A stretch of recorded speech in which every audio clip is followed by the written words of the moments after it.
ਸਤਿਨਾਮ ਸ਼੍ਰੀ ਵਾਹਿਗੁਰੂ ਜੀ। ਅਮੇਂ ਦ੍ਰਿਟ ਸੁਭ ਕਰੇ, ਹਰੇ ਅਗ ਪਾਪ ਸਕਲ ਮਲ।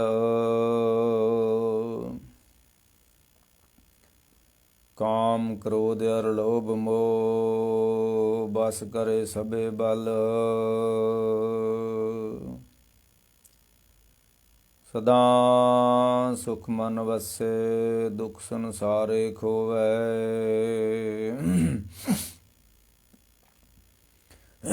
ਗੁਰ ਨਾਨਕ ਦਰਿਆਓ, ਜਨਮ ਹਮ ਕਾਲਖ ਧੋਵੈ। ਸੋ ਕਉ ਟਲ ਗੁਰ ਸੇਵੀਐ, ਐਨ ਸੋ ਸਹਿਜ ਸੁਭਾਏ। ਦਰਸ਼ਨ ਪਰਸਿਆ ਗੁਰੂ ਕੈ, ਜਨਮ ਮਰਨ ਦੁਖ ਜਾਏ। ਜਨਮ ਮਰਨ ਦੋਹੂੰ ਮੈਂ ਨਾਹੀ, ਜਨ ਪਰ ਉਪਕਾਰੀ ਆਏ।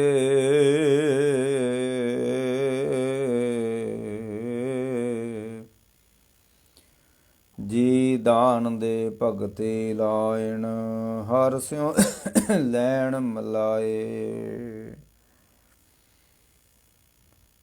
ਜਨਮ ਮਰਨ ਦੋਹੂੰ ਮੈਂ ਨਾਹੀ, ਜਨ ਪਰ ਉਪਕਾਰੀ ਆਏ। ਮੈਂ ਨ ਮਰੋ ਮਰਬੋ ਸੰਸਾਰਾ,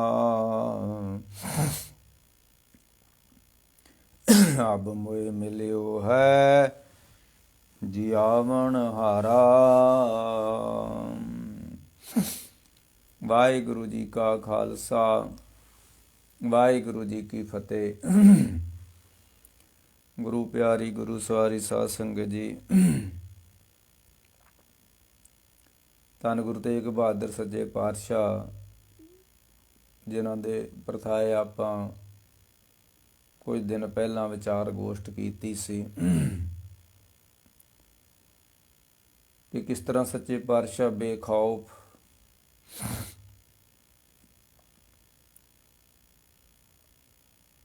ਅਵਰ ਨਾ ਮੈਂ ਨਾ ਡਰੋ ਨਾ ਅਵਰ ਡਰਾਮ ਵਾਲੀ ਅਵਸਥਾ ਵਿੱਚ ਧੰਨ ਗੁਰੂ ਤੇਗ ਬਹਾਦਰ ਜੀ ਚਾਂਦਨੀ ਚੌਂਕ 'ਚ ਬੈਠੇ ਹੋਏ ਨੇ। ਤੇ ਜਿਹੜਾ ਉਹਨਾਂ ਨੇ ਕਿਹਾ, ਪੈ ਕਾਹੂ ਕੋ ਦੇਤ ਨਹਿ ਨਹਿ ਪੈ ਮਾਨ ਧਿਆਨ, ਕਹੋ ਨਾਨਕ ਸੁਨਰੇ ਮਨਾ ਗਿਆਨੀ ਤਾਹੇ ਬਖਾਨ। ਕਿਹਾ ਨਹੀਂ ਇਕੱਲਾ ਕਿ ਜਿਹੜਾ ਬੰਦਾ ਡਰਦਾ ਹੈ ਜਾਂ ਜਿਹੜਾ ਬੰਦਾ ਕਿਸੇ ਨੂੰ ਡਰਾਉਂਦਾ ਹੈ, ਇਸ ਦਾ ਮਤਲਬ ਜਿਹੜਾ ਕਿਸੇ ਨੂੰ ਡਰਾਉਂਦਾ ਉਹਦੇ ਕੋਲ ਡਰ ਹੈਗਾ। ਤੇ ਜਿਹੜਾ ਧੰਨ ਗੁਰੂ ਤੇਗ ਬਹਾਦਰ ਜੀ ਕਹਿੰਦੇ ਨੇ, ਭੈ ਕਾਹੂ ਕੋ ਦੇਤ ਨਹਿ ਤੇ ਨਹਿ ਪੈ ਮਾਨਤ ਆਨ, ਕਉ ਨਾਨਕ ਸੁਨ ਰੇ ਗਨਾ ਗਿਆਨੀ ਤਾਹੇ ਬਖਾਨ। ਇਸ ਅਵਸਥਾ ਦੇ ਧਾਰ ਨੇ ਧੰਨ ਗੁਰੂ ਤੇਗ ਬਹਾਦਰ ਸੱਚੇ ਪਾਤਸ਼ਾਹ ਖੁਦ ਆਪ। ਤੇ ਜਾਣ ਤੋਂ ਪਿਆਰੇ ਭਾਈ ਮਤੀ ਦਾਸ, ਸਤੀ ਦਾਸ, ਭਾਈ ਦਿਆਲਾ ਜੀ ਸਾਹਮਣੇ ਸ਼ਹੀਦ ਹੋ ਗਏ ਨੇ। ਤੇ ਫਿਰ ਵੀ ਧੰਨ ਗੁਰੂ ਤੇਗ ਬਹਾਦਰ ਸੱਚੇ ਪਾਤਸ਼ਾਹ ਬੜੇ ਬੇਖੌਫ ਹੋ ਕੇ ਪਿੰਜਰੇ 'ਚ ਬੈਠੇ ਹੋਏ ਨੇ। ਉਹਨਾਂ ਦਾ ਸਮਾਂ ਵੀ ਆ ਗਿਆ ਜਦੋਂ ਸੱਚੇ ਪਾਤਸ਼ਾਹ ਖੁਦ ਸ਼ਹੀਦੀ ਪਾ ਗਏ ਨੇ। ਪਰ ਅੱਜ ਆਪਾਂ ਇੱਕ ਕਬੀਰ ਸਾਹਿਬ ਦਾ ਸ਼ਬਦ ਉਹਨਾਂ ਦੇ ਨਾਲ ਰਲਦਾ ਮਿਲਦਾ ਲੈ ਕੇ ਤੇ ਵਿਚਾਰ ਕਰਨੀ ਆ। ਮੈਂ ਕੱਲ ਵੀ ਕਹਿ ਰਿਹਾ ਕਸਾਂ ਤੇ ਕਿ ਪਤਾ ਨਹੀਂ ਉਹ ਆਪਣੇ ਪਿਆਰਿਆਂ ਦੇ ਉੱਤੇ ਆਰੇ ਕਿਉਂ ਚਲਵਾਉਂਦਾ ਹੈ, ਆਪਣੇ ਪਿਆਰਿਆਂ ਨੂੰ ਤੱਤਿਆਂ ਤਈਆਂ ਤੇ ਕਿਉਂ ਬਿਠਾਉਂਦਾ ਹੈ। ਉਹ ਇਹਦੇ ਪਿੱਛੇ ਰੀਜਨ ਕੀ ਆ, ਕਾਰਨ ਕੀ ਆ, ਇਹ ਸਮਝ ਤੋਂ ਬਾਹਰ ਹੈ। ਮੈਂ ਅੱਗੇ ਵੀ ਕਹਿ ਰਿਹਾ ਸੀ ਕਿ ਪਰਖ ਜਿਹੜੀ ਉਹ ਧਰਮੀਆਂ ਦੀ ਰੱਬ ਨੇ ਕੀਤੀ ਹੈ, ਦੂਜੀ ਪਾਪੀਆਂ ਦੀ ਪਰਖ ਨਹੀਂ ਕੀਤੀ ਰੱਬ ਨੇ। ਤੇ ਜਦੋਂ ਉਸਨੇ ਪਰਖ ਕੀਤੀ ਆ, ਕਸੌਟੀ ਬਹੁਤ ਜ਼ਬਰਦਸਤ ਲਾਈ ਆ, ਬਹੁਤ ਜ਼ਬਰਦਸਤ ਕਿਤੇ ਮਨਸੂਰ ਨੂੰ ਸੂਲੀ ਤੇ ਚੜਾ ਦਿੱਤਾ। ਉਹਨਾਂ ਆਪਣਿਆਂ ਨੇ ਆਹ ਕੁਝ ਕੀਤਾ, ਬੰਦਿਆ ਤੂੰ ਕਿਹੜੇ ਬਾਗ ਦੀ ਮੂਲੀ ਜਿਹਨੇ ਮਨਸੂਰ ਚੜਾਇਆ ਸੂਲੀ। ਖੈਰ ਇਹ ਉਹਦੀ ਲੀਲਾ ਹੈ, ਉਹਦੀ ਖੇਡ ਹੈ, ਉਹਦੇ ਚੋਜਨ ਹੈ, ਉਹਦੀ ਰਚਨਾ ਹੈ। ਕਬੀਰ ਸਾਹਿਬ ਜੀ ਕਹਿੰਦੇ ਨੇ ਕਿ ਐਸੇ ਮਰੋ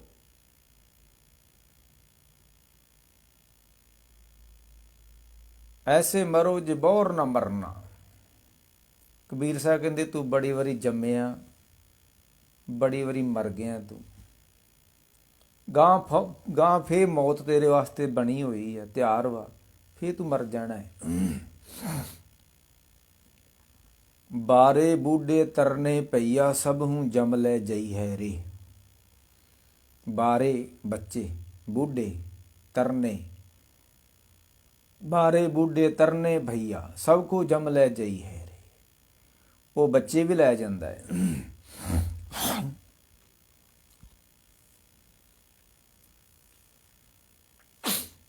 ਉਹ ਬੁੱਢਿਆਂ ਨੂੰ ਵੀ ਲੈ ਜਾਂਦਾ ਹੈ। ਬਾਰੇ ਬੂਢੇ ਤਰਨੇ ਭਈਆ ਸਭ ਕੋ ਜਮ ਲੈ ਜਈਏ ਰੇ। ਰਾਜਾ ਪਰਜਾ ਸਮ ਕਰ ਮਾਰੇ। ਮੌਤ ਸਾਰਿਆਂ ਨੂੰ ਮਾਰਦੀ ਹੈ। ਮੌਤ ਰਾਜੇ ਨੂੰ ਵੀ ਮਾਰਦੀ ਹੈ, ਮੌਤ ਭਿਖਾਰੀ ਨੂੰ ਵੀ ਮਾਰ ਦਿੰਦੀ ਹੈ। ਰਾਜਾ ਪਰਜਾ ਸਮ ਕਰ ਮਾਰੇ। ਇੱਕ ਸਮ ਹੈ, ਮੌਤ ਸਾਰਿਆਂ ਨੂੰ ਉਸ ਤਰ੍ਹਾਂ ਹੀ ਆਉਂਦੀ ਹੈ। ਜਿਸ ਤਰ੍ਹਾਂ ਇੱਕ ਰਾਜਾ ਮਰਦਾ ਹੈ, ਭਿਖਾਰੀ ਵੀ ਉਸ ਤਰ੍ਹਾਂ ਹੀ ਮਰਦਾ ਹੈ। ਤੇ ਜਿਸ ਤਰ੍ਹਾਂ ਇੱਕ ਰਾਜੇ ਦਾ ਜਨਮ ਹੁੰਦਾ ਹੈ, ਭਿਖਾਰੀ ਦਾ ਵੀ ਜਨਮ ਉਸ ਤਰ੍ਹਾਂ ਹੀ ਹੁੰਦਾ ਹੈ। ਦੋ ਚੀਜ਼ਾਂ ਰੱਬ ਨੇ ਸਮ ਰੱਖੀਆਂ ਨੇ, ਇੱਕ ਜਨਮ, ਭਿਖਾਰੀ ਤੰਬੂ 'ਚ ਜੰਮਿਆ ਹੈ, ਰਾਜਾ ਮਹਿਲਾਂ 'ਚ ਜੰਮਿਆ ਹੈ, ਪਰ ਜਨਮ ਦਾ ਤਰੀਕਾ ਇੱਕ ਹੀ ਹੈ। ਰਾਜਾ ਔਰ ਪਰਜਾ। ਰਾਜਾ ਪਰਜਾ ਸਮ ਕਰ ਮਾਰੇ। ਐਸੋ ਕਾਲ ਬਡਾਨੀ ਰੇ। ਰਾਜਾ ਵੀ ਜਿਸ ਤਰ੍ਹਾਂ ਜੰਮਦਾ ਹੈ, ਭਿਖਾਰੀ ਵੀ ਉਸ ਤਰ੍ਹਾਂ ਹੀ ਜੰਮਦਾ ਹੈ। ਤੇ ਜਿਸ ਤਰ੍ਹਾਂ ਭਿਖਾਰੀ ਮਰਦਾ ਹੈ, ਰਾਜਾ ਵੀ ਉਸ ਤਰ੍ਹਾਂ ਹੀ ਮਰਦਾ ਹੈ। ਉਹ ਵੀ ਮਰ ਕੇ ਖਾਕ ਹੋ ਜਾਂਦਾ ਹੈ, ਭਿਖਾਰੀ ਵੀ। ਤੇ ਰਾਜਾ ਬਣ ਕੇ ਮਰ ਕੇ ਸੋਨੇ ਦਾ ਥੋੜਾ ਕੋਈ ਬਣ ਜਾਂਦਾ, ਰਾਜਾ ਵੀ ਮਿੱਟੀ ਹੋ ਜਾਂਦਾ ਹੈ।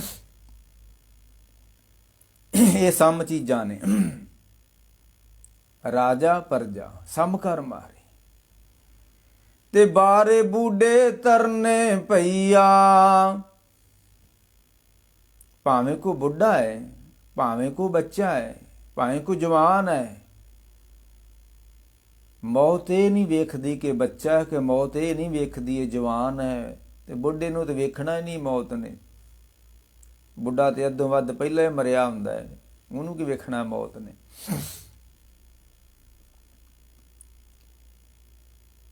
ਰੂਪ ਨਾ ਜਾਣੇ ਸੋਹਣੀਏ ਹੁਕਮ ਬੱਧੀ ਸਰਕਾਰੋ। ਉਹ ਇਹ ਵੀ ਨਹੀਂ ਵੇਖਦਾ ਵੀ ਬੜਾ ਸੋਹਣਾ ਹੈ। ਮੌਤ ਇਹ ਵੀ ਨਹੀਂ ਵੇਖਦੀ ਵੀ ਬੜਾ ਸੋਹਣਾ, ਇਸ ਨੂੰ ਮੈਂ ਨਾ ਮਾਰਾਂ। ਰੂਪ ਨਾ ਜਾਣੇ ਸੋਹਣੀਏ ਕਿਉਂ ਹੁਕਮ ਬੱਧੀ ਸਰਕਾਰੋ। ਉਹ ਮੌਤ ਰੱਬ ਦੇ ਹੁਕਮ 'ਚ ਬੱਝੀ ਹੋਈ ਹੈ। ਉਹ ਨਾ ਬੱਚਾ ਵੇਖਦੀ ਹੈ, ਨਾ ਜਵਾਨ ਵੇਖਦੀ ਹੈ, ਨਾ ਬੁੱਢਾ ਵੇਖਦੀ ਹੈ, ਨਾ ਗੋਰਾ ਵੇਖਦੀ ਹੈ, ਨਾ ਕਾਲਾ ਵੇਖਦੀ ਹੈ। ਸਮ ਕਰ ਮਾਰਦੀ ਹੈ। ਇਹ ਨਹੀਂ ਵੀ ਕਾਲੇ ਨੂੰ ਥੋੜਾ ਕਰੜਾਈ ਨਾ ਲੈਂਦੀ ਵੀ ਕਾਲਾ ਭੈੜਾ ਹੈ, ਤੇ ਸੋਹਣੇ ਤੇ ਤਰਸ ਨਹੀਂ ਕਰਦੀ ਵੀ ਇਹਦਾ ਸਰੂਪ ਬੜਾ ਸੋਹਣਾ ਹੈ, ਹੋਰ ਇਸ ਨੂੰ ਰੂਪ ਦਾ ਰੰਗ ਇਹਨੂੰ ਮਾਣ ਲੈਂਦੀ, ਹੋਰ ਰੂਪ ਨਹੀਂ। ਰੂਪ ਨਾ ਜਾਣੇ ਸੋਹਣੀਏ ਕਿਉਂ ਹੁਕਮ ਬੱਧੀ ਸਰਕਾਰੋ। ਇਹ ਮੌਤ ਉਹਦੇ ਹੁਕਮ 'ਚ ਬੱਝੀ ਹੋਈ ਹੈ ਤੇ ਸਾਰਿਆਂ ਨੂੰ ਮਾਰਦੀ ਆ। ਐਸੋ ਇਹ ਸੰਸਾਰ ਪੇਖਣਾ ਰਹਿਣ ਨਾ ਕੋ ਪਈ ਹੈ ਰੇ। ਭਿਖਾਰੀ ਕਿੱਥੇ ਗਏ? ਮਿੱਟੀ 'ਚ। बड़े बड़े राजे छत्रधारी कित्थे गए? मिट्टी 'ਚ। पैगंबर आए सी कित्थे गए? जिस्म उन्हां दा भी मिट्टी 'ਚ गया। भिखारी दा भी, राजे दा भी, पापी दा भी, धर्मी दा भी, पैगंबर दा भी शरीर मिट्टी दा ही बनदा है। ये भी एक होर गल है। जिथे जन्म दा एक ही तरीका है, मौत दा भी इक्को ही तरीका है, ते उत्थे इक्के चीज नाल ये भांडे बनदे ने। इक्के शरीर इक्के चीज नहीं। माटी को पुतरा कैसे नचता है, ये मिट्टी का ही पुत्र है। वो भावें सड़क ते बैठा भिखारी आ, ओहदा भी मिट्टी का ही भांडा बनिया। हम माटी के भांडे। जे भिखारी मिट्टी का बनया है तो राजा को सोने का थोड़ा बनया है, राजा भी मिट्टी का ही बनया हुआ है। तो जे जे जिहड़ी चीज एक तरीके नाल बनी, उसनूं मौत भी इक्के तरीका नहीं आउंदी है। हम माटी के भांडे, ज्ञान ध्यान किस चतर बूझे नहीं, चतर कहावे भांडे। तो मार कहंदे ने ऐसो, कबीर साहब कहंदे ऐसो ये संसार पेखना, रहन ना कोई पई है रे। सूदे सूदे वेग चलो तुम, नातर को धक्का दवाइए रे। कहंदे गुरु पीर दे राह ते सिद्धा तुरिया जा, नहीं ते इहो जिहा धक्का तैनूं पैना, मुड़ के जन्म मरण दे गेट ते चल जाना तूं। ते कबीर साहब इत्थे कहंदे ने ऐसे मरो जे बोर न मरना,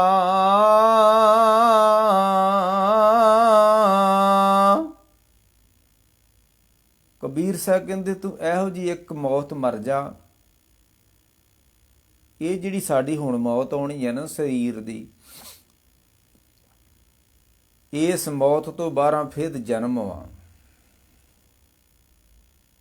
क्योंकि असीं मरना वा। ते मरण दे बाद फिर हुंदा जन्म हुंदा है। जिस तरह एक बीज बीजिया जाता है फिर उगदा है ना, असीं मरना वा ते मरण तो बाद साडा फिर जन्म होना है। ते कबीर साहब कहंदे तू इहो जी एक तरीके नाल अगर मर जावें, बथेरे बुढ़े मरदे ने फिर जमदे ने, जम जम मरे मरे फिर जम्मे, बहुत सजाए पिया देश लम्मे। पर ऐसे मरूं जे बोर न मरना, एक वो भी मरण वा जदों बंदा मर जांदा, मुड़ के नहीं वो जींदा, मुड़ के नहीं वो जन्मदा। साडे शरीर नूं मौत ने मारना है, ते जदों मौत ने मारना है तो फिर गां जन्म हो जाना साडा।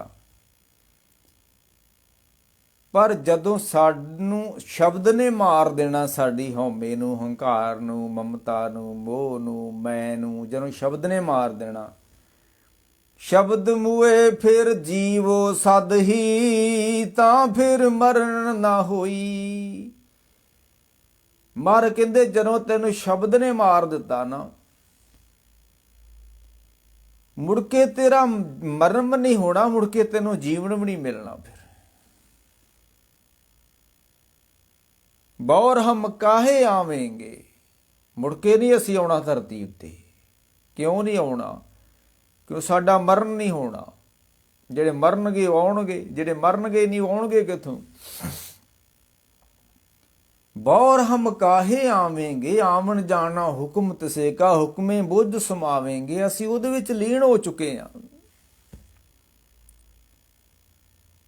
ਸਾਡੇ ਅੰਦਰੋਂ ਮਮਤਾ ਮਰ ਚੁੱਕੀ ਹੈ। ਸਾਡਾ ਮਨ ਜਿਹੜਾ ਮਰ ਗਿਆ, ਜਦੋਂ ਮਨ ਮਰ ਜਾਂਦਾ ਹੈ ਫਿਰ ਮਨ ਮਰੇ ਧਾਤ ਮਰ ਜਾਏ, ਬਿਨ ਮੂਏ ਕੈਸੇ ਹਰ ਪਾਏ।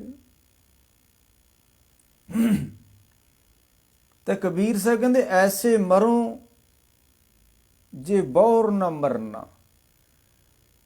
ਸਰੀਰ ਨੂੰ ਮੌਤ ਨੇ ਮਾਰਨਾ ਹੈ ਤੇ ਫਿਰ ਜਨਮ ਲੈਣਾ ਪੈਣਾ। ਜਮ ਜਮ ਮਰੇ ਮਰੇ ਫਿਰ ਜੰਮੇ। ਜਦੋਂ ਮਨ ਨੂੰ ਸ਼ਬਦ ਨੇ ਮਾਰ ਦੇਣਾ ਹੈ ਨਾ, ਤੇ ਇਹਨੂੰ ਇੱਕ ਜੀਵਨ ਮਿਲ ਜਾਣਾ ਹੈ। ਤੇ ਉਹ ਜਿਹੜਾ ਜੀਵਨ ਮਿਲਣਾ ਹੈ ਨਾ, ਉਸ ਜੀਵਨ ਨੂੰ ਫਿਰ ਮੌਤ ਨਹੀਂ ਹੈ। ਜੀਵਨੋਂ ਮੈਂ ਜੀਵਨ ਪਾਇਆ, ਗੁਰਮੁਖ ਪਾਏ ਰਾਮ। ਹਰ ਨਾਮੋ ਹਰ ਨਾਮ ਦੇ ਮੇਰੇ ਪ੍ਰਾਣ ਵਸਾਏ ਰਾਮ। ਉਹ ਜਦੋਂ ਸ਼ਬਦ ਦੇ ਨਾਲ ਬੰਦਾ ਆਪਣੇ ਅੰਦਰ ਨੂੰ ਮਾਰ ਲੈਂਦਾ ਹੈ ਨਾ, ਫਿਰ ਇਹਨੂੰ ਇੱਕ ਜੀਵਨ ਮਿਲਦਾ ਹੈ। ਤੇ ਉਹ ਜਿਹੜਾ ਜੀਵਨ ਹੈ, ਕਬੀਰ ਸਾਹਿਬ ਕਹਿੰਦੇ ਉਸ ਨੂੰ ਮੌਤ ਨਹੀਂ ਹੈ ਫਿਰ। ਤੇ ਬੰਦਿਆ, ਤੂੰ ਇਸ ਸਰੀਰ ਦੇ ਹੱਥੋਂ ਛੁੱਟਣ ਤੋਂ ਪਹਿਲਾਂ ਪਹਿਲਾਂ ਮੌਤ ਨੇ ਤਾਂ ਮਾਰਨਾ ਹੀ ਮਾਰਨਾ ਹੈ। ਤੇ ਮੌਤ ਨੇ ਦੇ ਮਾਰਨ ਤੋਂ ਪਹਿਲਾਂ ਪਹਿਲਾਂ ਬੰਦਿਆ, ਤੂੰ ਕੋਸ਼ਿਸ਼ ਕਰ ਆਪੇ ਨੂੰ ਮਾਰ ਲੈ। ਤੇ ਜੇ ਤੂੰ ਆਪੇ ਨੂੰ ਮਾਰ ਗਿਓ ਨਾ, ਤੇ ਜਮਕਾਲ ਮਾਰੇ ਠੇ, ਫਿਰ ਤੇਰੇ ਅੰਦਰ ਇੰਨੀ ਪਾਵਰ ਆਊਗੀ, ਇੰਨੀ ਸ਼ਕਤੀ ਆਊਗੀ, ਤੂੰ ਮੌਤ ਨੂੰ ਵੀ ਮਾਰ ਲਵੇਂਗਾ। ਫਿਰ ਤੇਰੇ ਲਾਗੇ ਮੌਤ ਨਹੀਂ ਆਏਗੀ ਜੇ ਤੂੰ ਆਪਣੇ ਆਪ ਨੂੰ ਮਾਰ ਗਿਓ ਤਾਂ। ਕਬੀਰ ਸਾਹਿਬ ਕਹਿੰਦੇ ਐਸੇ ਮਰੋ ਜੇ ਬੌਰ ਨਾ ਮਰਨਾ, ਸੋ ਧਿਆਨ ਤਰੋ ਜੇ ਬੌਰ ਨਾ ਤਰਨਾ।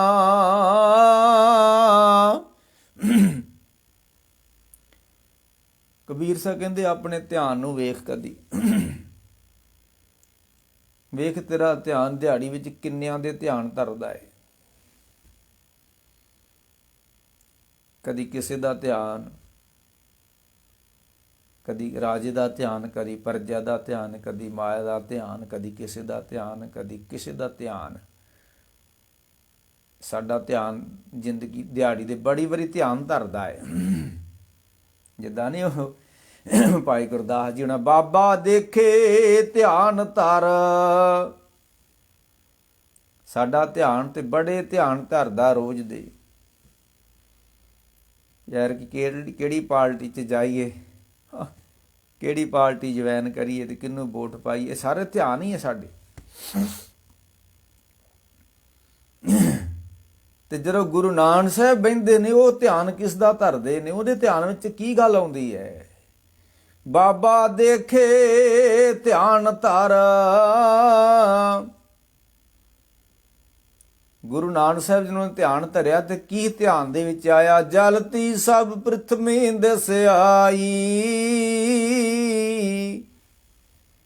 ਬਾਬਾ ਜੀ ਬੈਠੇ ਨੇ ਅੰਤਰ ਧਿਆਨ ਹੋ ਕੇ, ਤੇ ਰੋਂਦਿਆਂ ਕਰਲਾਉਂਦਿਆਂ ਦੁਨੀਆ ਦੀ ਆਵਾਜ਼ਾਂ ਸੁਣੀਆਂ ਗੁਰੂ ਨਾਨਕ ਸਾਹਿਬ ਨੂੰ। ਅੱਜ ਦੇ ਬਾਬਿਆਂ ਦੇ ਵੀ ਧਿਆਨ ਵਿੱਚ ਕੋਈ ਗੱਲਾਂ ਆਉਂਦੀਆਂ ਨੇ, ਜੇ ਹੁਣ ਵੀ ਬਾਬੇ ਬੈਠੇ ਨੇ ਧਰਤੀ ਤੇ। ਜਦੋਂ ਬਾਬਾ ਰਾਮਦੇਵ ਧਿਆਨ ਧਰਦਾ, ਉਹ ਫਿਰ ਵੇਂਦਾ ਵੀ ਕਿੱਥੇ ਕੋਈ ਟਾਪੂ ਵੇਚਣ ਵਾਸਤੇ ਬੈਠਾ, ਤੇ ਮੈਂ ਟਾਪੂ ਜਾ ਕੇ ਖਰੀਦ ਲਵਾਂ। ਹੁਣ ਦੇਹਧਾਰੀ ਵੀ ਧਿਆਨ ਗੁਰੂ ਧਰਦੇ ਨੇ, ਜਿਹੜੇ ਅੱਜ ਕੱਲ੍ਹ ਦੇ ਦੇਹਧਾਰੀ ਗੁਰੂ ਨੇ, ਉਹ ਵੀ ਧਿਆਨ ਧਰਦੇ ਨੇ ਵੀ ਕਿੱਥੇ ਜ਼ਮੀਨ ਵਿਕਦੀ ਹੈ ਤੇ ਖਰੀਦ ਕੇ ਤੇ ਸਤਸੰਗ ਨਾਲ ਦੇ ਇੱਕ ਡੇਰਾ ਪਾ ਲਈਏ। ਇਹ ਬਾਬੇ ਨੇ, ਧਿਆਨ ਧਰਦੇ ਨੇ ਵੀ। ਇਹਨਾਂ ਦੇ ਧਿਆਨ ਵਿੱਚ ਜ਼ਮੀਨ ਆਉਂਦੀ ਹੈ,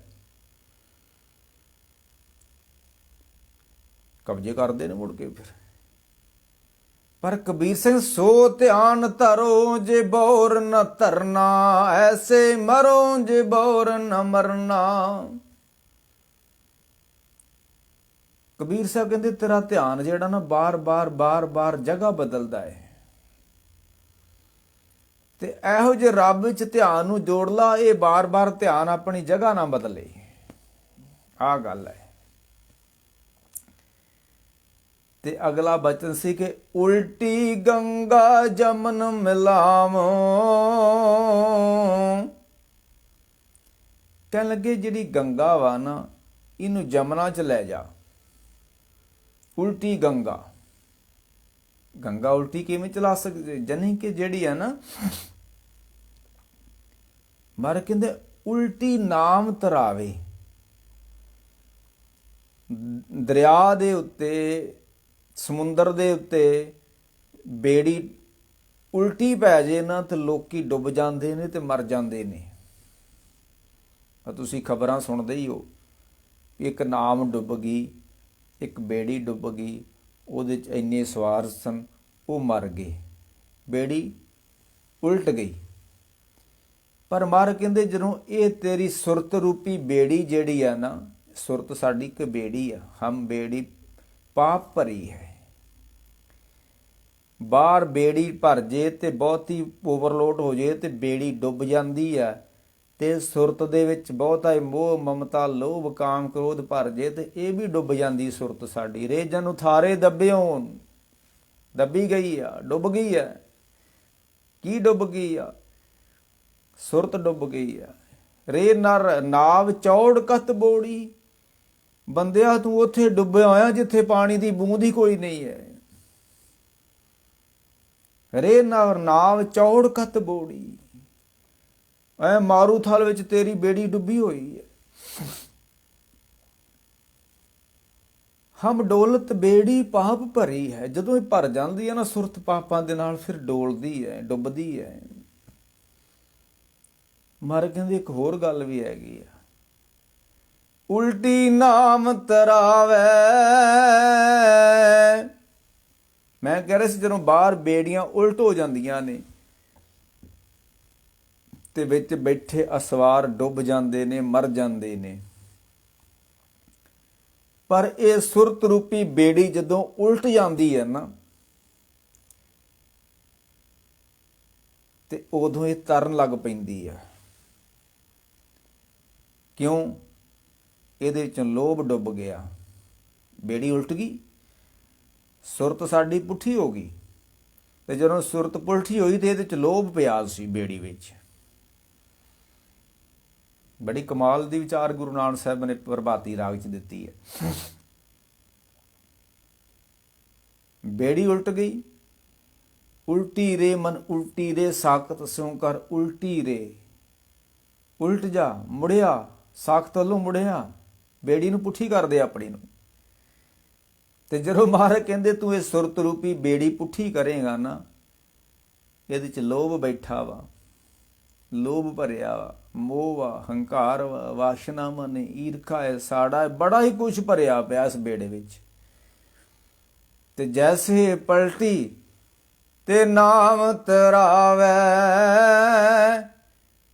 ਇਹ ਬੇੜੀ ਫਿਰ ਪਾਣੀ ਦੇ ਉੱਤੇ ਬੜੀ ਆਸਾਨ ਤਰੀਕੇ ਨਾਲ ਤੁਰਦੀ ਫਿਰੇਗੀ, ਕਿਉਂਕਿ ਭਾਰ ਹੀ ਨਹੀਂ ਹੈ।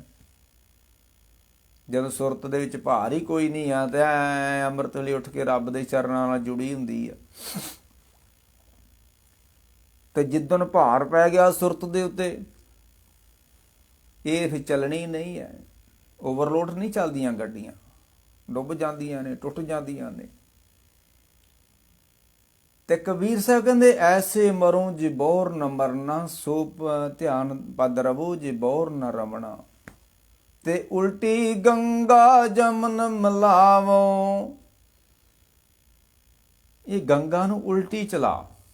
ਜਾਨੀ ਕਿ ਗੰਗਾ ਜਿਹੜੀ ਆ ਉਹ ਲਹਿੰਦੇ ਨੂੰ ਜਾ ਰਹੀ ਹੈ, ਤੇ ਸੁਰਤ ਸਾਡੀ ਹਮੇਸ਼ਾ ਲਹਿੰਦੇ ਨੂੰ ਜਾਂਦੀ ਹੈ। ਮਾਫ ਕਰਨਾ, ਗੰਗਾ ਜਿਹੜੀ ਚੜ੍ਹਦੇ ਨੂੰ ਜਾਂਦੀ ਹੈ, ਚੜ੍ਹਦੇ ਨੂੰ। ਬਾਕੀ ਨਦੀਆਂ ਜਿਹੜੀਆਂ ਨੇ, ਉਹ ਕੁਝ ਨਦੀਆਂ ਲਹਿੰਦੇ ਨੂੰ ਵਗਦੀਆਂ ਨੇ ਤੇ ਕੁਝ ਨਦੀਆਂ ਚੜ੍ਹਦੇ ਨੂੰ ਵਗਦੀਆਂ ਨੇ। ਉਹ ਗੰਗਾ ਚੜ੍ਹਦੇ ਨੂੰ ਵਗਦੀ ਹੈ। ਤੇ ਮਹਾਰਾਜ ਕਹਿੰਦੇ ਇਹਨੂੰ ਉਲਟਾ, ਆਪਣੀ ਜ਼ਿੰਦਗੀ ਰੂਪੀ ਬੇੜੀ ਨੂੰ ਉਲਟਿਆਂ ਕਰ, ਪਿੱਛੇ ਨੂੰ ਮੋੜ। ਉਲਟੀ ਗੰਗਾ ਜਮਨ ਮਿਲਾਵੋ, ਮੈਂ ਗੰਗਾ ਨੂੰ ਜਮਨਾ ਵਿੱਚ ਮਿਲਾ ਰਿਹਾ ਹੈ। ਅਥਵਾ ਆਪਣੀ ਸੁਰਤ ਨੂੰ ਮੈਂ ਸ਼ਬਦ ਵਿੱਚ ਮਿਲਾ ਰਿਹਾ ਹੈ। ਇਹ ਉਲਟੀ ਗੰਗਾ ਹੈ। ਸ਼ਬਦ ਨਾਲ ਸੁਰਤ ਜੁੜਦੀ ਨਹੀਂ ਹੈ, ਸੁਰਤ ਸਪਰਸ਼ ਕਰਦੀ ਨਹੀਂ ਹੈ ਸ਼ਬਦ ਦੇ ਨਾਲ। ਤੇ ਕਬੀਰ ਸਾਹਿਬ ਕਹਿੰਦੇ ਅਗਰ ਤੂੰ ਇਹ ਕੰਮ ਕਰ ਗਿਓ ਨਾ, ਉਲਟੀ ਗੰਗਾ ਜਮਨ ਮਿਲਾਵੋ, ਤੇ ਬਿਨ ਜਲ ਸੰਗਮ ਮਨ ਮੈਂ ਨਾਵੋ।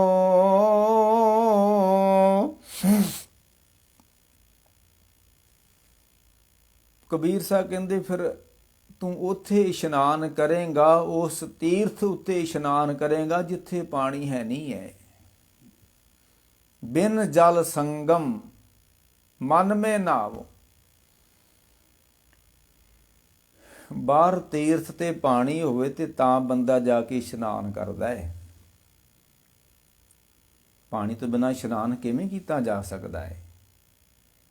ਪਰ ਕਬੀਰ ਸਾਹਿਬ ਕਹਿੰਦੇ ਜਦੋਂ ਤੂੰ ਸੁਰਤ ਨੂੰ ਪਲਟ ਲਿਆ, ਪਲਟਾ ਕੇ ਆਪਣੇ ਅੰਦਰ ਲੈ ਗਿਓ, ਉੱਥੇ ਪਾਣੀ ਤਾਂ ਨਹੀਂ ਹੈ ਪਰ ਇਸ਼ਨਾਨ ਜ਼ਰੂਰ ਹੁੰਦਾ ਹੈ। ਜਿੱਦਾਂ ਨੇ ਭਗਤ ਨਾਮਦੇਵ ਨੇ ਕਿਹਾ ਕਿ ਬਾਦਲ ਬਿਨ ਬਰਖਾ ਹੋਈ, ਬੱਦਲ ਕੋਈ ਨਹੀਂ ਆ, ਬਿਨ ਸਾਵਣ ਕਨ ਹਰ ਗਾਜੇ। ਕੋਈ ਸੌਣ ਮਹੀਨਾ ਨਹੀਂ ਹੈ ਪਰ ਬੱਦਲ ਬੜੇ ਗਰਜਦੇ ਨੇ ਉੱਥੇ। ਇਹ ਮਹਾਂਪੁਰਖਾਂ ਦਾ ਇੱਕ ਦ੍ਰਿਸ਼ਟੀਕੋਣ ਹੁੰਦਾ ਹੈ, ਸਮਝਾਉਣ ਦਾ ਤਰੀਕਾ ਹੁੰਦਾ ਹੈ। ਉਸੇ ਵਾਸਤੇ ਜਿਹੜੇ ਨੇ ਕਈ ਕਹਿੰਦੇ ਨੇ ਕਿ ਸ਼ਬਦ ਵਾਜੇ ਵੱਜਦੇ ਨੇ ਸਾਡੇ ਅੰਦਰ। ਇੱਕ ਵਾਜਾ ਕੋਈ ਵੱਜਦਾ ਨਹੀਂ ਹੁੰਦਾ, ਇੱਕ ਤਰ੍ਹਾਂ ਸਮਝਾਉਣ ਦਾ ਇੱਕ ਤਰੀਕਾ ਹੁੰਦਾ ਹੈ। ਆਨੰਦ ਤੂਰੇ ਵਾਜੇ ਵੱਜਦੇ ਨੇ। ਨਹੀਂ ਨਹੀਂ ਨਹੀਂ, ਪਰਮ ਸ਼ਾਂਤੀ ਹੈ, ਪਰਮ ਆਨੰਦ ਹੈ, ਕੋਈ ਵਾਜਾ ਵੂਜਾ ਨਹੀਂ। ਪੂਰਨ ਅਵਸਥਾ 'ਚ ਰਾਜ ਕਿਸੇ ਨੂੰ ਵਾਜੇ ਬੂਜੇ ਸੁਣ ਗਏ ਤੇ ਮੈਂ ਕਹਿ ਨਹੀਂ ਸਕਦਾ, ਪਰ ਜੋ ਮਹਾਂਪੁਰਖਾਂ ਨੇ ਬਿਆਨ ਕੀਤਾ ਹੈ ਉੱਥੇ ਪਰਮ ਰਸ ਆਨੰਦੋ ਨੰਦ ਕਣਾ ਮੈਂ ਸੋ ਪ੍ਰਭ ਡੀਠਾ ਰਾਮ। ਚਾਖਿਆੜਾ ਮੈਂ ਰਸ ਮੀਠਾ ਰਾਮ। ਮੈਂ ਡਿੱਠਾ ਰੱਬ ਨੂੰ, ਮੈਂ ਜਿਹਾ ਡਿੱਠਾ ਤੇਹਾ ਕਹਿਆ, ਤਿਸ ਰਸ ਆਇਆ ਜਿਨ ਭੇਦ ਲਿਆ। ਮੈਂ ਉਹਨੂੰ ਵੇਖਿਆ ਵਾ ਤੇ ਜਿਹੜਾ ਮੈਂ ਵੇਖਿਆ ਮੈਂ ਉਹ ਤੁਹਾਨੂੰ ਦੱਸ ਰਿਹਾ। ਗੁਰੂ ਅਰਜਨ ਦੇਵ ਜੀ ਕਹਿੰਦੇ ਨੇ। ਤੇ ਕਬੀਰ ਸਾਹਿਬ ਕਹਿੰਦੇ ਉਲਟੀ ਗੰਗਾ ਜਮਨ ਮਲਾਉ, ਬਿਨ ਜਲ ਸੰਗਮ ਮਨ ਮੇ ਨਾਵ। ਉੱਥੇ ਕੋਈ ਤਰਵੇਣੀ ਨਹੀਂ ਹੈ, ਉੱਥੇ ਕੋਈ ਪਾਣੀ ਨਹੀਂ ਹੈ ਪਰ ਇਸ਼ਨਾਨ ਜ਼ਰੂਰ ਹੋ ਰਿਹਾ ਮਨ ਦਾ। ਜਿਹੜਾ ਕਬੀਰ ਸਾਹਿਬ ਨੇ ਕਿਹਾ ਅਸਮਾਨ ਬਿਹਾਲਨੇ ਲੰਘ ਦਰਿਆ। ਇਹ ਬੰਦਿਆ ਤੇਰੇ ਅੰਦਰ ਪਰਮੇਸ਼ਰ ਦੇ ਨਾਮ ਦਾ ਦਰਿਆ ਵਗ ਰਿਹਾ ਹੈ ਤੇ ਤੂੰ ਬਾਹਰ ਤੀਰਥਾਂ ਤੇ ਨਹਾਉਂਦਾ ਫਿਰਦਾ ਹੈ। ਤੂੰ ਬਾਹਰਲੇ ਤੀਰਥ ਬਣਾਏ ਹੋਏ ਨੇ ਤੇ ਉਹਨੇ ਬਾਹਰਲੀ ਤੀਰਥਾਂ ਤੇ ਤੂੰ ਨਹਾਉਂਦਾ ਫਿਰਦਾ ਹੈ। ਤੇ ਨਹਾਵਣ ਚੱਲੇ ਤੀਰਥੀ, ਮਨ ਖੋਟੇ ਤਨ ਚੋਰ। ਮਨ ਵੀ ਖੋਟਾ ਰਹਿੰਦਾ ਹੈ, ਤਨ ਚੋਰੀਆਂ ਕਰਦਾ ਤੀਰਥਾਂ ਤੇ ਜਾ ਕੇ ਵੀ। ਤੇ ਪਰ ਉਹ ਜਿਹੜਾ ਤੀਰਥ ਹੈ, ਜਿਹੜਾ ਅੰਦਰ ਹੈ ਸਾਡੇ ਅੰਤਰ ਤੀਰਥ ਗੁਰ ਗਿਆਨ ਹੈ, ਸਤਿਗੁਰ ਦੀਆ ਬੁਝਾਏ, ਮੈਲ ਗਈ ਅੰਮ੍ਰਿਤਸਰ ਨਹਾਏ। ਵਾਹ ਵਾਹ ਵਾਹ। ਕਬੀਰ ਸਿੰਘ ਦੇ ਬਾਹਰਲੇ ਤੀਰਥਾਂ ਤੇ ਨਾ ਭਟਕ, ਅਸਮਾਨ ਮਿਹਾਨੇ ਲੰਘ ਦਰਿਆ, ਗੁਸਲ ਕਰ ਦੰਬੂਦ। ਤੂੰ ਗੁਸਲ ਕਰ, ਇਸ਼ਨਾਨ ਕਰ ਅੰਦਰਲੇ ਤੀਰਥ ਦੇ ਉੱਤੇ। ਪਰ ਬੰਦਾ ਬਾਹਰਲੇ ਤੀਰਥਾਂ ਤੇ ਨਹਾਉਂਦਾ ਫਿਰਦਾ ਹੈ। ਨਾ ਬਿਲ ਜਨ ਸੰਗਮ ਮਨ ਮੇ ਨਾਵੋ। ਬਿਨਾ ਪਾਣੀ ਤੋਂ, ਬਿਨਾ ਤੀਰਥ ਤੋਂ, ਬਿਨਾ ਤਰਵੇਣੀ ਤੋਂ ਤੂੰ ਸਿਮਰਨ ਕਰ ਬੰਦਿਆ, ਤੇਰੇ ਅੰਦਰੋਂ ਹੀ ਇਸ਼ਨਾਨ ਹੋ ਜਾਊਗਾ। ਸੁਣੇ 68 ਕਾ ਇਸ਼ਨਾਨ। ਤੂੰ ਆਸਾ ਦੀ ਵਾਰ ਸੁਣ, ਆਸਾ ਦੀ ਵਾਰ ਪੜ੍ਹ, ਜਪਜੀ ਸਾਹਿਬ ਪੜ੍ਹ ਤੇ ਇਹ ਤੇਰਾ ਅੰਦਰੋਂ ਇਸ਼ਨਾਨ ਹੋ ਜਾਣਾ ਹੈ। ਭਾਂਡਾ ਧੋਏ ਬੈਸ ਧੂਪ, ਦੇਵ ਤੋ ਦੂਧੇ ਕੋ ਜਾਓ। ਹਾਂਜੀ, ਅੱਜ ਵੀ ਹੁਕਮਨਾਮਾ ਆਇਆ ਸੀ ਮਹਾਰਾਜ ਦਾ ਕਿ ਭਾਂਡਾ ਅੱਛਾ ਸੋਏ ਜੋਤ ਸੁਭਾਵ ਸੀ, ਭਾਂਡਾ ਅਤ ਮਲੀਨ ਧੋਤਾ ਅੱਛਾ ਨਾ ਹੋਈ ਸੀ। ਬੰਦਿਆ ਇਸ ਗੰਦੇ ਮਨ ਨੂੰ ਤੂੰ ਤੀਰਥਾਂ ਤੇ ਲੈ ਕੇ ਜਾਣਾ ਤੇ ਤੇਰਾ ਕੀ ਖਿਆਲ ਆ ਕਿ ਤੀਰਥ ਤੇ ਜਾ ਕੇ ਸੁੱਚਾ ਹੋ ਜਾਊਗਾ? ਇਹ ਨਹੀਂ ਸੁੱਚਾ ਹੁੰਦਾ ਤੀਰਥਾਂ ਤੇ ਜਾ ਕੇ, ਸਗੋਂ ਮੈਲਾ ਹੁੰਦਾ ਹੈ। ਕੋਟ ਤੀਰਥ ਮੱਜਨ ਇਸ਼ਨਾਨਾ, ਇਸ ਕਲਮੇ ਮਹਿਲ ਭਰੀਜੇ। ਸਾਰ ਸੰਗ ਜੋ ਹਰ ਗੁਣ ਗਾਵੈ, ਸੋ ਨਿਰਮਲ ਕਰ ਲੀਜੇ। ਤੈਨੂੰ ਸੰਗਤ ਨੇ ਨਿਰਮਲ ਕਰਨਾ ਹੈ। ਸੰਗਤ ਵਿੱਚ ਬੈਠ ਕੇ ਤੂੰ ਜਪੇਂਗਾ ਸਤਨਾਮ ਸ਼੍ਰੀ ਵਾਹਿਗੁਰੂ ਤੇ ਤੇਰਾ ਅੰਦਰੋਂ ਇਸ਼ਨਾਨ ਹੋ ਜਾਣਾ ਹੈ। ਪ੍ਰਭ ਕੇ ਸਿਮਰਨ ਤੀਰਥ ਇਸ਼ਨਾਨੀ। ਸੁਖਮਨੀ ਸਾਹਿਬ ਦਾ ਪਾਠ ਕਰ ਲਾ, ਮਾਲਕ ਕਹਿੰਦੇ ਤੇਰਾ ਘਰੇ ਹੀ ਇਸ਼ਨਾਨ ਹੋ ਜਾਣਾ ਹੈ। ਜਪਜੀ ਸਾਹਿਬ ਸੁਣ ਲਾ, ਤੇਰਾ ਘਰੇ ਹੀ ਇਸ਼ਨਾਨ ਹੋ ਜਾਣਾ। ਤੂੰ ਕਥਾ ਸੁਣ ਲਾ, ਮਾਰ ਦੇ ਕੀਰਤਨ ਸੁਣ ਲਾ, ਤੇਰਾ ਘਰ ਵਿੱਚ ਹੀ ਇਸ਼ਨਾਨ ਹੋ ਜਾਣਾ ਹੈ। ਤੈਨੂੰ ਬਾਹਰ ਤੀਰਥਾਂ ਤੇ ਭਟਕਣ ਦੀ ਲੋੜ ਹੀ ਕੋਈ ਨਹੀਂ ਹੈ। ਗੁਰੂ ਅਰਜਨ ਦੇਵ ਸਾਹਿਬ ਜੀ ਤੱਕ ਤਾਂ ਕੋਈ ਸਰੋਵਰ ਹੁੰਦਾ ਹੀ ਨਹੀਂ ਸੀ। ਤੇ ਜਿਹੜੇ ਏਡੇ ਏਡੇ ਸੰਤ ਪਹਿਲੋਂ ਮਹਾਨ ਹੋ ਚੁੱਕੇ ਨੇ ਗੁਰੂ ਅਰਜਨ ਦੇਵ ਸਾਹਿਬ ਜੀ ਤੱਕ, ਉਹ ਕਿਹੜੇ ਤੀਰਥਾਂ ਤੇ ਨਹਾਉਂਦੇ ਹੁੰਦੇ ਸਨ? ਨਹੀਂ ਨਹੀਂ ਨਹੀਂ ਨਹੀਂ ਨਹੀਂ ਨਹੀਂ। ਉਲਟੀ ਗੰਗਾ ਜਮਨ ਮਲਾਉ, ਬਿਨ ਜਲ ਸੰਗਮ ਮਨ ਮਹਿ ਨਹਾਵੂੰ। ਸੰਗਮ ਕੋਈ ਨਹੀਂਗਾ, ਪਾਣੀ ਕੋਈ ਨਹੀਂਗਾ, ਪਰ ਅੰਦਰੋਂ ਇਸ਼ਨਾਨ ਜ਼ਰੂਰ ਹੋ ਜਾਂਦਾ ਹੈ। ਬਿਨ ਸਾਵਣ ਘਨ ਹਰ ਗਾਜੇ, ਕੋਈ ਸੌਣ ਮਹੀਨਾ ਨਹੀਂ ਆ, ਬੱਦਲ ਗਰਜ ਰਹੇ ਨੇ। ਅਨਮੜਿਆ ਮੰਦਲ ਬਾਜੇ, ਕੋਈ ਢੋਲ ਨਹੀਂ ਹੈ, ਪਰ ਢੋਲ ਖੜਕ ਰਿਹਾ ਹੈ। ਤੇ ਜਿਹੜਾ ਢੋਲ ਹੀ ਕੋਈ ਨਹੀਂ ਹੈ ਤੇ ਢੋਲ ਖੜਕ ਕਿਵੇਂ ਰਿਹਾ ਹੈ? ਯਾਨੀ ਕਿ ਏਡਾ ਅੰਦਰ ਆਨੰਦ ਬੱਝਾ ਹੋਇਆ, ਇਹਨਾਂ ਕੇ ਅੰਦਰ ਰਸ ਬੱਝਾ ਹੋਇਆ ਹੈ। ਉਹ ਜਿਹੜਾ ਰਸ ਵਾ ਨਾ, ਕਿਸੇ ਕਾਰਨ ਨਹੀਂ ਹੈ। ਦੁਨੀਆ ਦੇ ਜਿੰਨੇ ਵੀ ਰਸ ਵੇ ਨਾ, ਉਹ ਕਿਸੇ ਕਾਰਨ ਨਹੀਂ। ਮਿੱਠਾ ਖਾਓਗੇ, ਜ਼ਬਾਨ ਨੂੰ ਰਸ ਆਵੇਗਾ। ਕੋਈ ਸੰਗੀਤ ਸੁਣੋਗੇ, ਕੰਨ ਨੂੰ ਰਸ ਆਏਗਾ, ਉਹ ਸੰਗੀਤ ਦਾ ਰਸ ਹੈ। ਤੇ ਜਿਹੜਾ ਜ਼ਬਾਨ ਰਸ ਮਾਣ ਦਈਏ, ਖੰਡ ਦਾ ਰਸ ਮਾਣ ਦਈਏ, ਇਹਨੂੰ ਕਹਿੰਦੇ ਨੇ ਕਾਰਨ ਰਸ।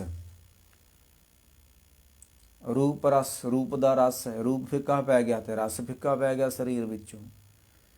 ਕੰਨ ਬੋਲੇ ਹੋ ਗਏ ਤਾਂ ਗੀਤ ਇਹ ਰਸ ਫਿੱਕਾ ਪੈ ਗਿਆ। ਉਹ ਕਿਸੇ ਕਾਰਨ ਰਸ ਨਹੀਂ ਹੈ, ਅਕਾਰਨ ਰਸ ਵਾ। ਉਹ ਰਸ ਦਾ ਕੋਈ ਕਾਰਨ ਨਹੀਂ ਹੈ, ਉਹ ਆਪਣੇ ਆਪ 'ਚ।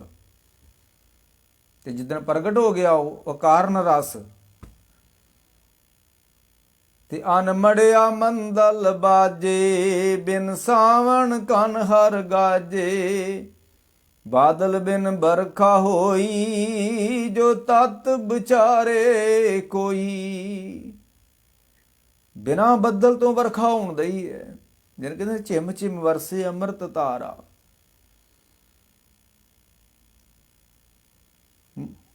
ਤੁਮਾਰ ਕਹਿੰਦੇ ਬਿਨ ਜਲ ਸੰਗਮ ਮਨ ਮੈਂ ਨਾਵੋ। ਜਿਨ ਰਾਮ ਜਾਣਿਆ ਤਿਨੇ ਪਛਾਨਿਆ। ਅਗਲੀ ਤੋਕਾ ਕਬੀਰ ਸਾਹਿਬ ਦੀ। ਰਾਮ ਨੂੰ ਕੌਣ ਪਛਾਣਦਾ ਹੈ? ਜੋ ਗੂੰਗੇ ਸਾਖਰ ਮਨ ਮਾਨੇ। ਜਿਸ ਤਰ੍ਹਾਂ ਗੂੰਗਾ ਬੰਦਾ ਸਵਾਦ ਮਾਣੇ ਨਾ, ਸ਼ਹਿਦ ਦਾ, ਗੁੜ ਦਾ, ਖੰਡ ਦਾ, ਉਹ ਬੋਲ ਤਾਂ ਸਕਦਾ ਨਹੀਂ, ਗੂੰਗਾ ਹੈ। ਆਪਣੇ ਭਾਵ ਰਾਹੀਂ ਪ੍ਰਗਟ ਕਰਦਾ ਹੈ। ਉਹਦਾ ਚਿਹਰਾ ਦੱਸਦਾ ਵੀ ਰਸ ਮਾਣ ਰਿਹਾ ਹੈ ਕੋਈ। ਉਹਦੇ ਸਰੀਰ ਦੀ ਹੈ ਹਿਲਜੁਲ ਤੇ ਉਹਦੀ ਸਰੀਰ ਦੀ ਹਰਕਤ ਦੱਸਦੀ ਹੈ ਕਿਸੇ ਰਸ ਨੂੰ ਮਾਣ ਰਿਹਾ ਹੈ, ਬੋਲ ਨਹੀਂ ਰਿਹਾ।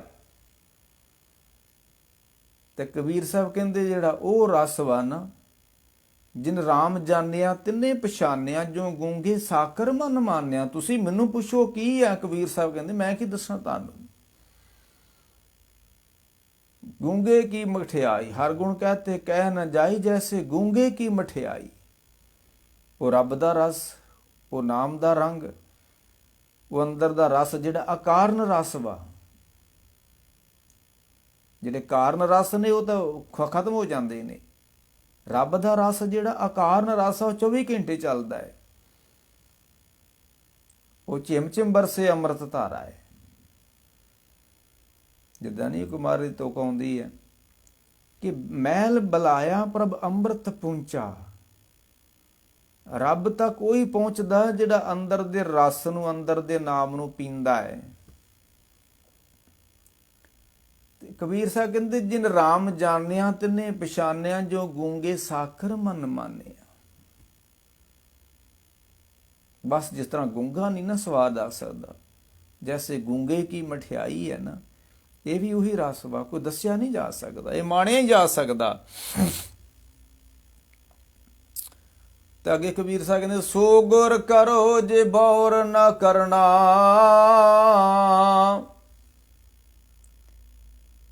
ਕਬੀਰ ਸਾਹਿਬ ਕਹਿੰਦੇ ਇਸ ਤਰ੍ਹਾਂ ਦਾ ਮਰ ਤੈਨੂੰ ਬਾਰ-ਬਾਰ ਨਾ ਮਰਨਾ ਪਵੇ। ਤੂੰ ਇਸ ਤਰ੍ਹਾਂ ਦੇ ਧਿਆਨ ਰੱਬ ਇਸ ਤਰੀਕੇ ਦੇ ਉਹਦੇ ਵਿੱਚ ਧਿਆਨ ਜੋੜ ਜਿਹੜਾ ਤੇਰਾ ਧਿਆਨ ਨੂੰ ਬਾਰ-ਬਾਰ ਭਟਕਣਾ ਨਾ ਪਵੇ। ਬਾਹਰੀ ਧਿਆਨ ਗਿਆ, ਕਦੀ ਜਵਾਨੀ ਵਿੱਚ ਇਸਤਰੀ ਤੇ ਧਿਆਨ ਜਾਂਦਾ, ਬੁੱਢਿਆਰੇ ਪੋਤਰਿਆਂ ਧਿਆਨ ਜਾਂਦਾ, ਧਨ 'ਚ ਧਿਆਨ ਜਾਂਦਾ, ਵੈਰੀ 'ਚ ਧਿਆਨ ਜਾਂਦਾ, ਬਗਾਨਿਆਂ 'ਚ ਧਿਆਨ ਜਾਂਦਾ, ਆਪਣਿਆਂ 'ਚ ਧਿਆਨ ਜਾਂਦਾ। ਇਹ ਧਿਆਨ ਬੜੇ ਪਾਸੇ ਜਾਂਦਾ ਹੈ। ਪਰ ਸੋ ਧਿਆਨ ਧਰੋ, ਇਹੋ ਜਿਹਦਾ ਧਿਆਨ ਧਰੋ, ਧਿਆਨ ਨੂੰ ਇਸ ਜਗ੍ਹਾ ਤੇ ਜੋੜੋ, ਮੁੜ ਕੇ ਬਾਰ-ਬਾਰ ਤੁਹਾਡੇ ਧਿਆਨ ਨੂੰ ਅੱਗੇ ਪਿੱਛੇ ਨਾ ਜਾਣਾ ਪਵੇ। ਤੇ ਸੋ ਪਦ ਰਵੋ ਜੇ ਬੌਰ ਨਾ ਰਵਣਾ। ਪਦ ਮੈਨੇ ਅਹੁਦਾ, ਪਦਵੀ। ਇਹੋ ਜਿਹੀ ਇੱਕ ਪਦਵੀ ਪ੍ਰਾਪਤ ਕਰ ਲਓ, ਤੁਹਾਨੂੰ ਦੂਸਰੀਆਂ ਬਾਰ-ਬਾਰ ਪਦਵੀਆਂ ਨਾ ਬਦਲਣੀਆਂ ਪੈਣ। ਜਿੱਦਾਂ ਨੇ ਪਹਿਲਾਂ ਬੰਦਾ ਜੂਨੀਅਰ ਹੁੰਦਾ, ਫਿਰ ਸੀਨੀਅਰ ਹੋ ਜਾਂਦਾ ਹੈ, ਫਿਰ ਉੱਪਰ ਤੁਰਿਆ ਜਾਂਦਾ।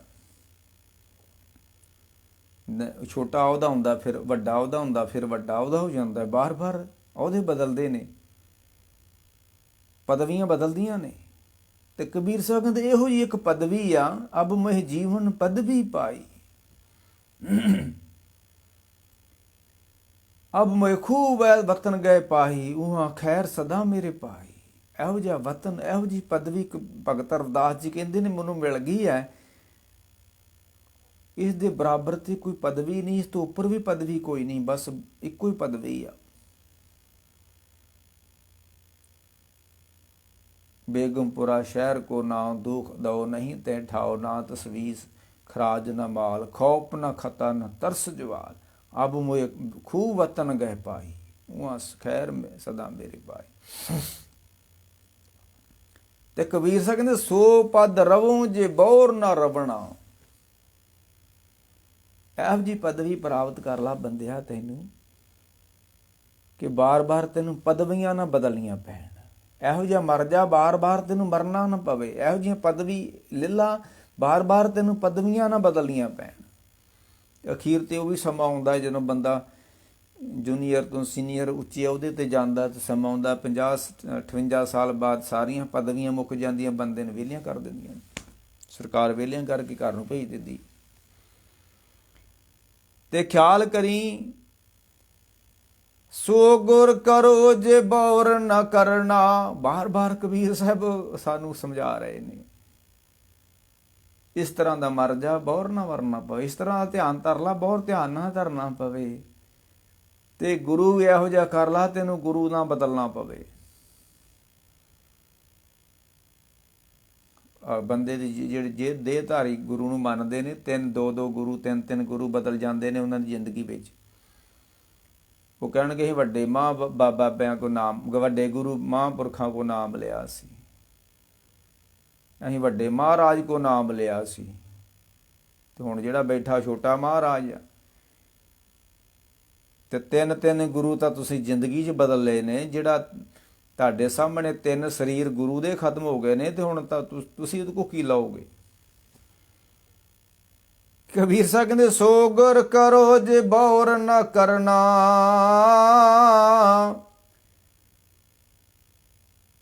ਤੇ ਉਹ ਗੁਰੂ ਇੱਕੋ ਹੀ ਹੈ, ਉਹ ਗੁਰੂ 2 ਨਹੀਂ ਹੈ ਧਰਤੀ ਉੱਤੇ। ਜਿਹਨੂੰ ਇੱਕ ਵਾਰੀ ਗੁਰੂ ਧਾਰਨ ਕਰ ਲਈਏ, ਬਾਰ-ਬਾਰ ਦੂਸਰਾ ਗੁਰੂ ਨਾ ਬਦਲਣਾ ਪਵੇ, ਉਹ ਇੱਕੋ ਹੀ ਗੁਰੂ ਆ। ਤਾਂ ਕਬੀਰ ਸਾਹਿਬ ਨੂੰ ਕਿਸੇ ਨੇ ਪੁੱਛਿਆ ਫਿਰ ਉਹ ਕਿਹੜਾ ਗੁਰੂ ਆ। ਅਸੀਂ ਤੇ ਵੱਡੇ ਬਾਬਿਆਂ ਕੋ ਨਾਮ ਲਿਆ ਸੀ, ਹੁਣ ਉਹ ਤੁਰ ਗਿਆ, ਉਹ ਛੋਟਾ ਬਾਬਾ ਬੈਠਾ, ਤੇ ਗਾਂ ਹੁਣ ਔਲਾਦ ਨੇ ਮੇਰੇ ਇਹਨਾਂ ਕੋ ਨਾਮ ਲੈ ਲਿਆ। ਤੇ ਤੁਸੀਂ ਕਹਿੰਦੇ ਹੋ ਇੱਕੋ ਗੁਰੂ ਧਾਰਨ ਕਰੋ, ਤੁਹਾਡੀਆਂ ਆਉਣ ਵਾਲੀਆਂ ਨਸਲਾਂ ਸਾਰੀਆਂ ਉਸੇ ਨੂੰ ਮੰਨਣ। ਤੇ ਆ ਹੋ ਗਿਆ ਨਾ 500 ਸਾਲ ਮਾਰਿਆ ਸਿੱਕਾ ਜਗਤ ਵਿੱਚ, ਨਾਨਕ ਨਿਰਮਲ ਪੰਥ ਚਲਾਇਆ। ਤੇ 500 ਸਾਲ ਤੋਂ ਇਹੋ ਕਹਿ ਰਹੀ ਹੈ ਨਾ ਕੌਮ ਸਿੱਖ ਕੌਮ,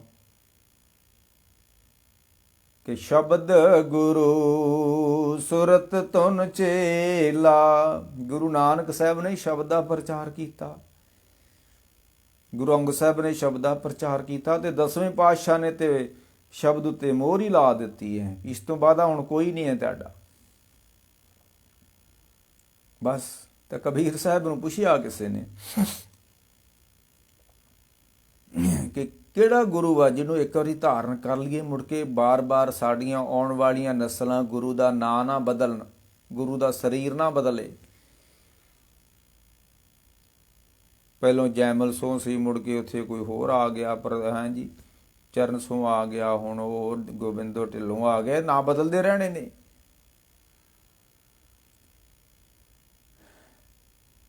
ਪਰ ਕਬੀਰ ਨੂੰ ਪੁੱਛਿਆ ਕਿਹੜਾ ਗੁਰੂ ਅੱਜ ਨੂੰ ਧਾਰਨ ਕਰ ਲਈਏ ਮੁੜ ਕੇ ਆਉਣ ਵਾਲੀਆਂ ਨਸਲਾਂ ਵੀ ਉਸੇ ਗੁਰੂ ਨੂੰ ਮੰਨਣ। ਤੇ ਕਬੀਰ ਸਾਹਿਬ ਕਹਿੰਦੇ, ਕਉ ਕਬੀਰ ਮੈਂ ਸੋ ਗੁਰ ਪਾਇਆ, ਜਾਂ ਕਾ ਨਾਉ ਬਬੇਕੋ। ਮੈਂ ਗਿਆਨ ਗੁਰੂ ਨੂੰ ਮੰਨਦਾ ਹੈ, ਮੇਰਾ ਗੁਰੂ ਗਿਆਨ ਹੈ। कबीर बामण गुरु है जगत का, भगतन का गुरु नाहि, अर्ज उर्ज के परच मुरा चारों बेदू माहि। तो कबीर साहब कहते ने कि कबीर माए मुंडो ते गुरु की जान ते परम ना जाए। मैं ਇਹੋ ਜੇ ਗੁਰੂ ਦੀ ਮਾਂ ਦਾ ਸਿਰ ਹੀ ਮੁੰਨ ਦੇਣਾ ਫੜ ਕੇ ਕੈਂਚੀ। ਜਿਹੜਾ ਗੁਰੂ ਵਹਿਮਾਂ ਭਰਮਾਂ ਚ ਪਾਉਂਦਾ ਹੋਵੇ ਤੇ ਵਹਿਮ ਭਰਮ ਨਾਲ ਸਾਡੇ ਦੂਰ ਕਰਦਾ ਫਿਰੇ ਕਰੇ। ਤੇ ਕਬੀਰ ਸਾਹਿਬ ਨੇ ਬੜੀ ਪਥੇ ਦੀ ਗੱਲ ਕਹੀ ਹੈ, ਸੋ ਗੁਰ ਕਰੋ ਜੇ ਬੌਰ ਨਾ ਕਰਨਾ। ਬਸ ਉਹ ਗੁਰੂ ਨੂੰ ਧਾਰਨ ਕਰੋ ਤੇ ਉਹ ਤੇ ਗੁਰੂ ਫਿਰ ਆਦਿ ਅੰਤ ਏਕੇ ਅਵਤਾਰਾ, ਸੋਈ ਗੁਰੂ ਸਮਝਿਓ ਮਾਰਾ। ਫਿਰ ਰੱਬ ਹੀ ਗੁਰੂ ਹੈ।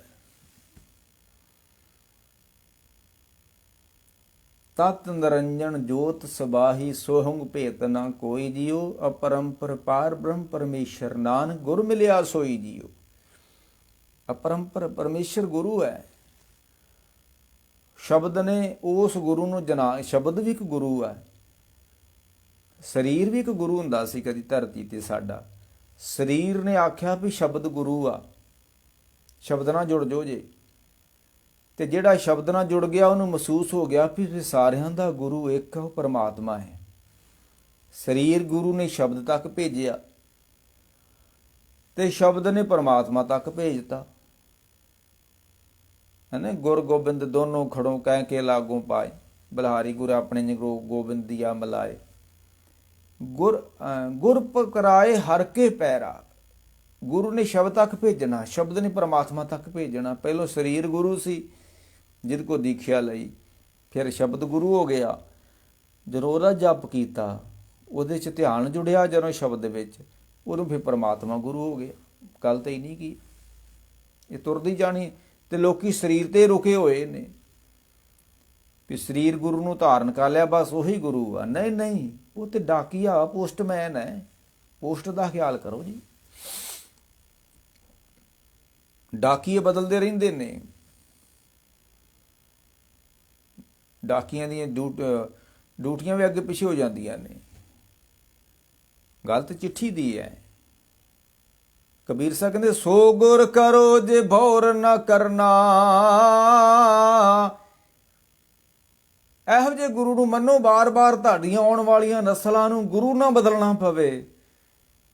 ਉਹ ਤਾਂ ਫਿਰ 10ਵੇਂ ਪਾਤਸ਼ਾਹ ਦਾ ਹੁਕਮ ਮੰਨੂ, ਜਿਹੜਾ ਉਹੀ ਕਰੂ ਨਾ ਕਿ ਆਗਿਆ ਪਈ ਕਾਲ ਕੀ ਤਬੇ ਚਲਾਇਓ ਪੰਥ, ਸਭ ਸਿੱਖਣ ਕੋ ਹੁਕਮ ਹੈ ਗੁਰੂ ਮਾਨਿਓ ਗ੍ਰੰਥ। ਅਗਲਾ ਬਚਨ ਸੀ ਕਬੀਰ ਸਾਹਿਬ ਦਾ, ਸੋ ਗੁਰ ਕਰੋ ਜੇ ਬਹੁਰ ਨਾ ਕਰਨਾ। ਕਹਿ ਕਬੀਰ ਨਿਰੰਜਨ ਧਿਆਵੋ। ਜਦੋਂ ਤੁਸੀਂ ਸ਼ਬਦ ਗੁਰੂ ਨੂੰ ਕਰੋਗੇ, ਅੰਦਰ ਨਹਾਵੋਗੇ, ਅੰਦਰ ਰੱਬ ਨੂੰ ਧਿਆਵੋਗੇ। ਕਹਿ ਕਬੀਰ ਨਿਰੰਜਨ ਧਿਆਵੋ ਤੇ ਤਿਤ ਕਰ ਜਾਉ ਜੇ ਬੌਰ ਨਾ ਆਵੋ। ਮੈਂ ਉਸ ਘਰ ਵਿੱਚ ਚਲ ਗਿਆ, ਹੁਣ ਘਰ ਵਿੱਚੋਂ ਮੈਨੂੰ ਬਾਹਰ ਨਹੀਂ ਕਿਸੇ ਨੇ ਕੱਢਣਾ। ਇਹ ਜਿਨ੍ਹਾਂ ਘਰਾਂ 'ਚ ਅਸੀਂ ਬੈਠੇ ਆ ਨਾ, ਅਸੀਂ ਆਪਣੇ ਵੱਡਿਆਂ ਵਡੇਰਿਆਂ ਨੂੰ ਕੱਢ ਆਏ ਆ, ਇੱਥੋਂ ਮੜੀਆਂ 'ਚ ਪਹੁੰਚਾ ਆਏ ਆ। ਤੇ ਸਾਨੂੰ ਸਾਡੇ ਜਣਿਆਂ ਨੇ ਇਸ ਘਰਾਂ 'ਚੋਂ ਕੱਢਣਾ ਹੀ ਕੱਢਣਾ। ਕਾਢੋ ਕਾਢੋ ਹੋਈ, ਬਸ ਸਾਹ ਨਿਕਲਣ ਦੀ ਢੇਰ ਵਾ ਸਾਡਾ। ਇਸ ਘਰ ਦੇ ਨਾਲ ਸਾਡਾ ਕੋਈ ਸੰਪਰਕ ਨਹੀਂ ਰਹਿਣਾ, ਇਸ ਪਰਿਵਾਰ ਨਾਲ ਸਾਡਾ ਕੋਈ ਸੰਪਰਕ ਨਹੀਂ ਰਹਿਣਾ। ਕੱਢ ਦੇਣਾ ਇੱਥੋਂ ਇਹਨਾਂ ਨੇ।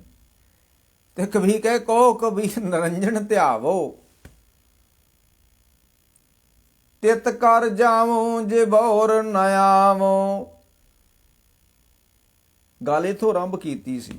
ਮੈਂ ਉਸ ਘਰ 'ਚ ਚਲ ਗਿਆ, ਹੁਣ ਜਿਸ ਘਰ ਵਿੱਚ ਮੈਨੂੰ ਕਿਸ ਨੇ ਕੱਢਣਾ ਨਹੀਂਗਾ। ਤਿਉ ਤੋਂ ਸੈਲ ਕਰੇ ਜੋ ਭਾਵੇ, ਮਹਿਰਮ ਮਹਿਲ ਨਾ ਕੋ ਟਿਕਾਵੇ। ਕੋਈ ਉੱਥੇ ਟਿਕਾਉਣ ਵਾਲਾ ਨਹੀਂਗਾ, ਕੋਈ ਉੱਥੋਂ ਕੱਢਣ ਵਾਲਾ ਨਹੀਂਗਾ। ਇਹ ਕਬੀਰ ਸਾਹਿਬ ਨੇ ਫਿਰ ਬੜੀ ਪਤੇ ਦੀ ਗੱਲ ਕਹੀ ਹੈ ਕਿ ਐਸੇ ਮਰੋ ਜੇ ਬੌਰ ਨਾ ਮਰਨਾ। ਬੰਦਿਆ ਜੀਂਦਿਆਂ ਜੀਂਦ ਆਪਣੇ ਤੈਨੂੰ ਮੌਤ ਨੇ ਮਾਰਨਾ ਹੈ, ਤੇ ਮੌਤ ਦੇ ਮਾਰਨ ਤੋਂ ਪਹਿਲਾਂ ਪਹਿਲਾਂ ਕੋਈ ਜੀਵਨ ਪ੍ਰਾਪਤ ਕਰ ਲਾ ਜਿਸ ਜੀਵਨ ਨੂੰ ਮੌਤ ਮਾਰ ਨਹੀਂ ਸਕਦੀ। ਜੀਵਨੋਂ ਮੈਂ ਜੀਵਨ ਪਾਇਆ, ਗੁਰਮੁਖ ਪਾਏ ਰਾਮ। ਤੇ ਬਾਹਰ ਦੂਸਰਾ ਵਿਚਾਰ ਸੀ ਕਿ ਬਾਹਰ ਨਹਾਉਂਦਾ ਫਿਰਦਾ ਹੈ, ਅੰਦਰ ਮੈਲ ਤੇਰੇ ਲੱਗੀ ਹੋਈ ਆ, ਅੰਦਰ ਮੈਲ ਲੱਗੀ ਨਹੀਂ ਜਾਣੇ, ਬਾਹਰੋਂ ਮਲਮਲ ਧੋਵੇਂ, ਅੰਦਰੋਂ ਧੋ। ਤੇ ਅੰਦਰ ਕਿਸੇ ਤੀਰਥ ਨੇ ਨਹੀਂ ਧੋਣਾ, ਅੰਦਰ ਤੇਰੇ ਨੂੰ ਕਿਸੇ ਪਾਣੀ ਨੇ ਨਹੀਂ ਧੋਣਾ, ਕਿਸੇ ਸਰੋਵਰ ਨੇ ਨਹੀਂ ਧੋਣਾ। ਸ਼ਬਦ ਤਾਂ ਮਨ ਧੋਵੋ ਸ਼ਬਦ ਲਾਗੋ, ਉਲਟੀ ਗੰਗਾ ਜਮਨ ਮਲਾਵੋ, ਬਿਨ ਜਲ ਸੰਗਮ ਮਨ ਮੇ ਨਹਾਵੋ। ਮਨ ਚ ਨਹਾਵੋ, ਮਨ ਵਿੱਚ ਮੈਲ ਕੱਢੋ।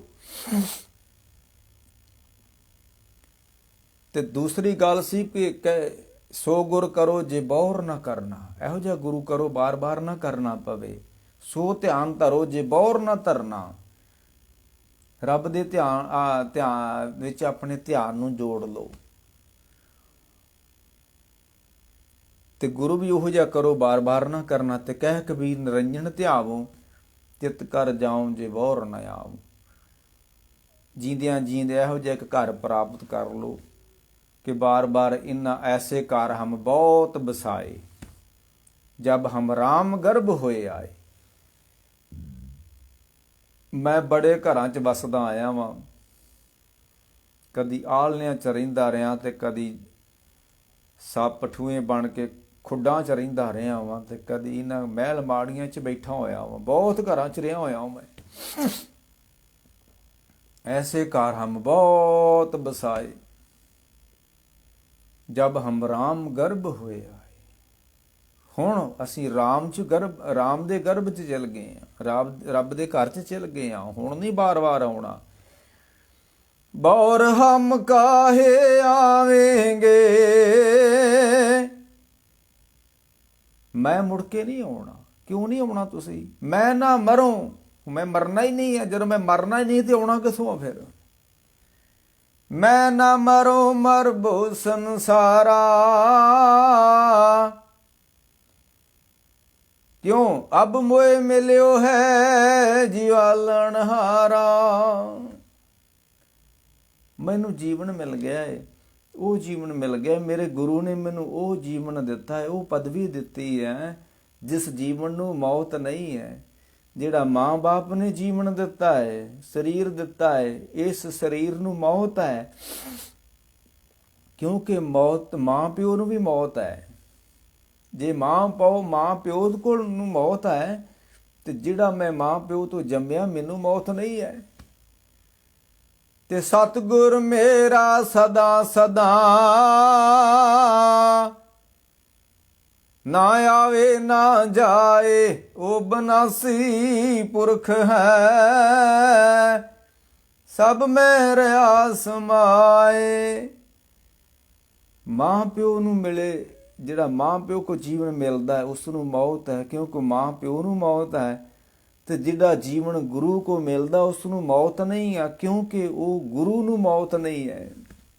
सतगुर मेरा सदा सदा ना आवे ना जावे, वो बनासी पुरख है। गुरु बनासी है, सब में रहा समाए।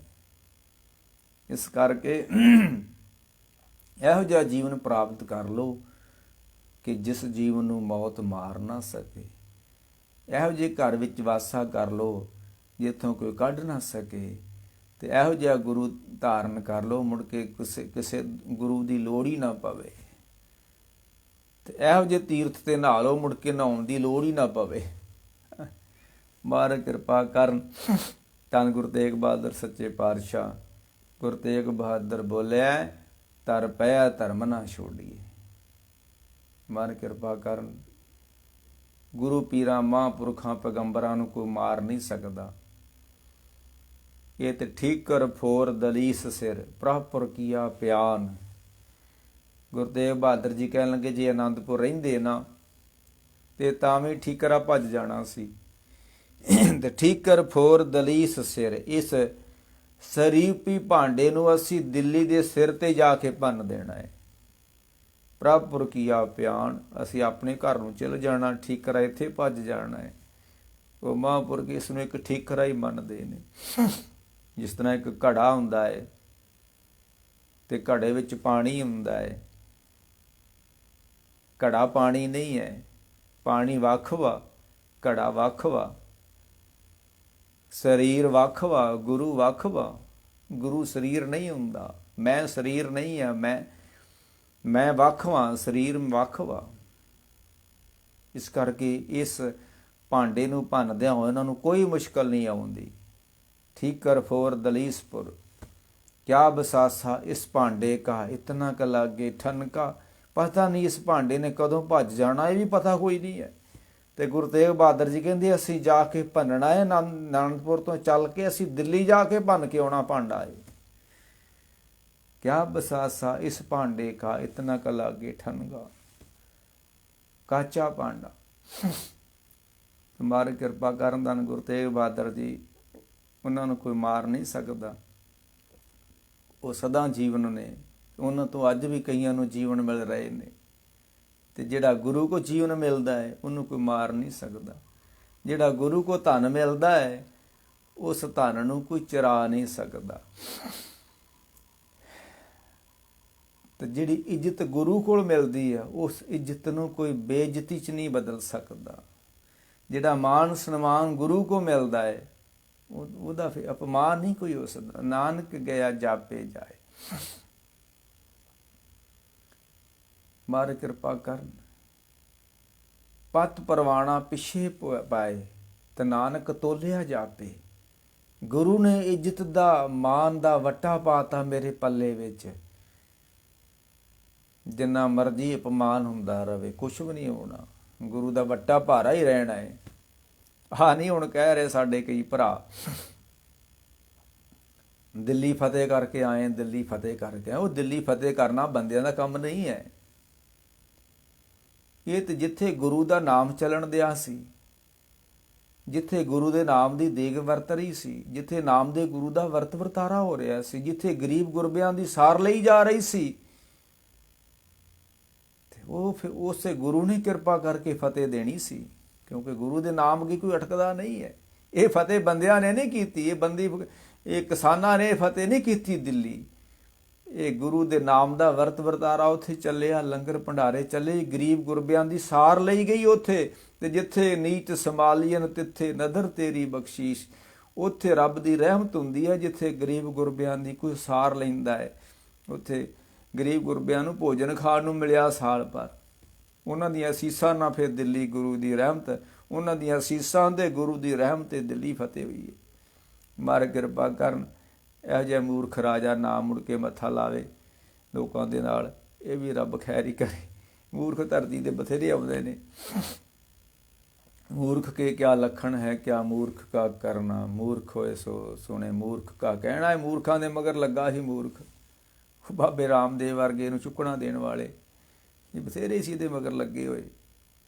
ਪਰ ਗੁਰੂ ਨੇ ਆਪਣੀ ਕਲਾ ਵਰਤਾਈ, ਰਹਿਮਤ ਵਰਤਾਈ, ਤਾਂ ਦਿੱਲੀ ਫਤਿਹ ਹੋਈ। ਬਈ ਫਤਿਹ ਪਈ ਮਨ ਜੀਤ। ਨਾਨਕ ਗੁਰ ਤੇ ਫਿਰਨ, ਨਾਨਕ ਗੁਰ ਤੇ ਥਿਤ ਪਈ ਫਿਰਨ ਮਿਟੇ ਨਿਤ ਨੀਤ। ਤੇ ਇਹ ਫਤਿਹ ਦਿੱਲੀ ਗੁਰੂ ਦੇ ਨਾਮ ਤੇ ਹੋਈ ਹੈ ਭਾਈ। ਸਾਹਿਬ ਕਿਰਪਾ ਕਰਨ ਧੰਨ ਗੁਰੂ ਤੇਗ ਬਹਾਦਰ। ਗੁਰੂ ਤੇਗ ਬਹਾਦਰ ਵੀ ਠੀਕਰਾ ਫੋਰ ਕੇ ਤੇ ਆਪਣੀ ਜਿੱਤ ਪ੍ਰਾਪਤ ਕਰਕੇ ਦਿੱਲੀ ਤੋਂ ਗਏ ਸਨ। ਹਾਰ ਕੇ ਥੋੜਾ ਗਏ ਸਨ। ਗੁਰਮੁਖ ਮਨਮੁਖ ਹਾਰ ਚੱਲੇ, ਗੁਰਮੁਖ ਹਾਰ ਚੱਲੇ ਜਗ ਜੀਤ। ਮਨਮੁਖ ਹਾਰ ਗੁਰਮੁਖ ਸਦ ਜੀਤ। ਧੰਨ ਗੁਰੂ ਤੇਗ ਬਹਾਦਰ ਅਹਿਮਦ ਕਾਰਨ ਜੀ। ਫੁੱਲ ਚੁੱਕਦੀ ਸੇਵਾ ਜੀ। ਵਾਹਿਗੁਰੂ ਜੀ ਕਾ ਖਾਲਸਾ, ਵਾਹਿਗੁਰੂ ਜੀ ਕੀ ਫਤਿਹ।